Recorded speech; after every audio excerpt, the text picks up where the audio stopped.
பார்த்தா தெரியுது, சில பேர் வந்து அப்படியே மனசுலேயே ஓடுது. இல்லை, ஓகே, சங்கர் சார் இதை படம் எடுக்கிறாங்க, அவரை கூப்பிட்ருக்காங்க.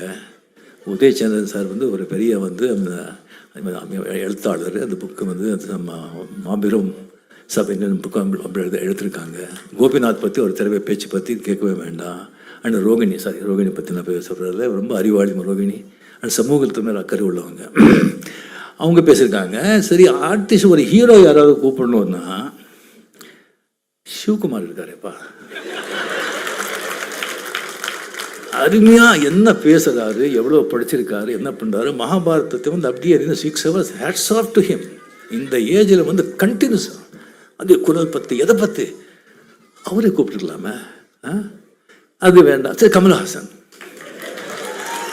எவ்வளோ அறிவாளி, எவ்வளோ படிச்சிருக்காரு, அவரே கூப்பிட்டுருக்கலாமே.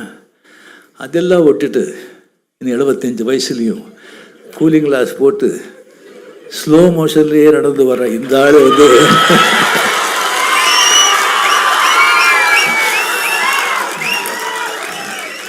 கூப்பிட்டுருக்காங்களே அப்படின்னு சொல்லி யாரும் நினைப்பாங்க. ஸோ ஜாகிரதைப்பா அப்படின்னு சொல்லிட்டு சொல்லும்போது, நண்பர்களே, வந்து இந்த உலகமே வந்து எழுத்து புத்தகங்கள் அதனாலே வந்து இயங்குது. கதை இல்லாமல் கதை சொல்லாத, கதை இல்லாத, கதை கேட்காத உலகத்தில் எந்த நாடும் இல்லை, எந்த ஊரும் இல்லை.